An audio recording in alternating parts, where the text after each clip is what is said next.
Pwede na pong i-display mga malakaibigan.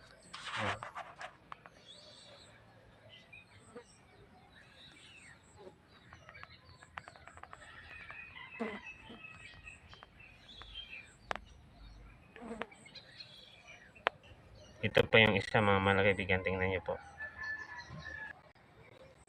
Yan po mga malakaibigan. No?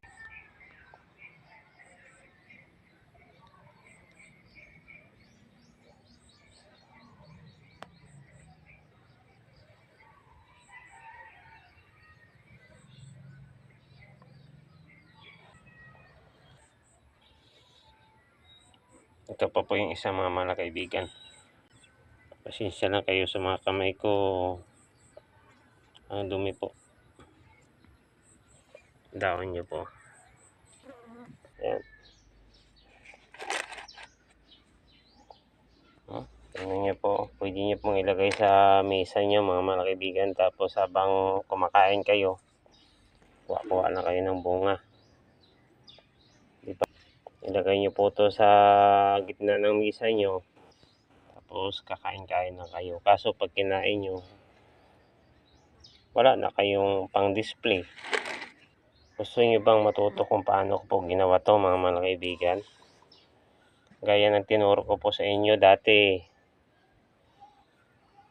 Ganito po ang ginawa ko nito. Kung paano ko po pinabunga to mga malakaibigan. Halimbawa po, ito po yung pot. Abang maliit pa po yung sanga. Ito. Yan. Habang maliit pa po yung sanga, pinapasok ko na po yan sa pot. Yan o. Yan. Tagos yan doon sa taas mga malakaibigan. Ganyan yun po. Pasensya na po kayo sa kamay ko kasi kahawak ko lang po ng lupa. Yan, pinasok ko po siya sa loob. Tapos linagyan ko po ng lupa mga malakaibigan. Yan. Pag nag-pencil size na po yan mga malakaibigan, itong sangang to, pag nag-pencil size na po yan, tapos nag-brown na po, mag-pruning na po kayo. Yan. Pero maglagay muna kayo ng abono bago kayo mag-pruning. Para pagbunga po,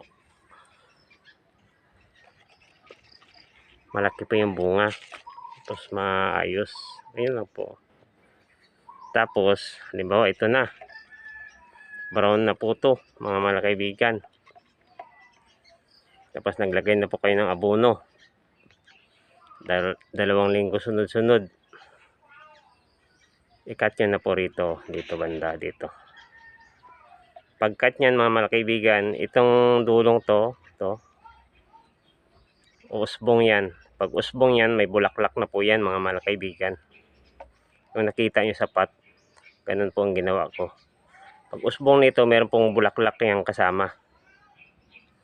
Tapos magiging bunga po yan mga malakaibigan.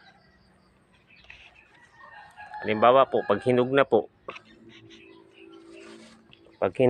yung ubas, pero habang hindi pa po hinog, mga ganito pa lang, huwag nyo pong putulin. Antayin nyo pong hinog na po. Maging kagaya po nito. Yan. Yung ganyan na po, pwede na pong putulin para pwede na pong pang display. Yan. Ito na po yung resulta niyan mga malakaibigan. Sa mga video ko po nauna, tinuro ko na po to sa YouTube po. Umabot na po ng 7,000 views to. Mag-8K na po. Ganyan lang po mga malakaibigan. At wag niyo naman sanang kalimutang mag-like, mag-share ng video ko po. Tulong niyo lang po sa akin. Sige po, marami pong salamat. Paalam.